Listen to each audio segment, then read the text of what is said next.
حمله اسرائیل که شروع شد، من با دخترهایم در خانه بودم.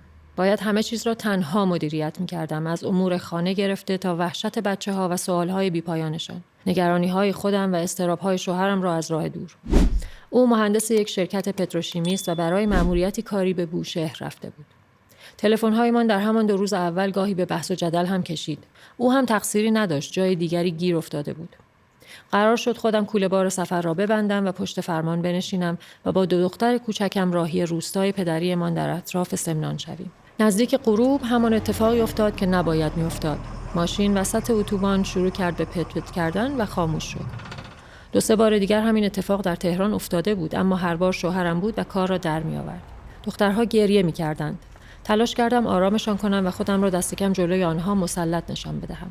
به زحمت ماشین را کشیدم کنار. از مکانیکی چیز زیادی نمی‌دانستم. پیاده شدم و نور موبایل را روی موتور انداختم و با راهنمایی‌های تلفنی همسرم شروع به کار کردم. اما بیفایده بود.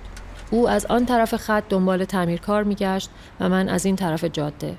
شماره هر کس را می‌گرفتیم، یا نمی‌توانست بیاید یا اصلاً جواب نمی‌داد. اینترنت هم قطع بود و حتی نمی‌دانستم دقیقاً کجا هستیم. هوا کاملاً تاریک شده بود. مستعسل پشت فرمان نشسته بودم. از آینه نگاهی به دخترها انداختم. خوابشان برده بود. به این فکر کردم که شب را همانجا در ماشین سر کنیم. شاید صبح راهی پیدا شود. چشمم به حاشیه جاده افتاد. ماشینی آرام نزدیک می‌شد. 2 مرد آن را هل می‌دادند. قفل‌های ماشین را چک کردم و شیشه‌ها را بالا دادم. ماشینشان کمی جلوتر ایستاد.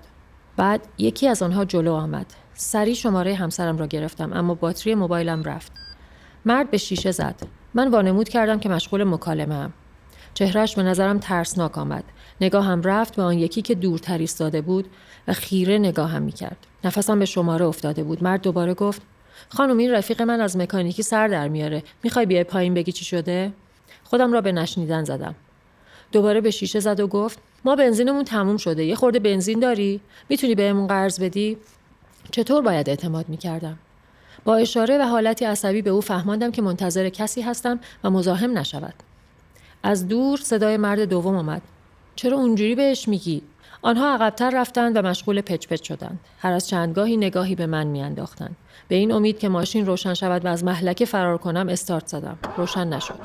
این بار آن یکی جلو آمد و گفت: خانم، ما اصلا بنزین نمیخوایم. شما هم لازم نیست پیاده شی. فقط کاپوتو از همونجا بزن بالا، من یه نگاهی بندازم. ذهنم فوری رفت سمت اینکه نکند قطعه‌ای از ماشین را بردارند و بعدتر گیر بیفتم. اما نمیدانم چه شد که اعتماد کردم. شاید به خاطر لحنش بود. در کاپوت را زدم. مرد چند پیچ را شل و سفت کرد. بعد گفت: ماشین را خلاص کن. آنها شروع کردند به هل دادن و بالاخره ماشین راه افتاد. نفس راحتی کشیدم. شیشه را پایین دادم و برایشان دستی تکان دادم و بعد فقط راندم. در دل تاریکی جاده به دخترها نگاه کردم که هنوز خواب بودند و با بغض به آن 2 مرد فکر کردم که نه نامی داشتند، نه نشانی و نه چشم داشتی.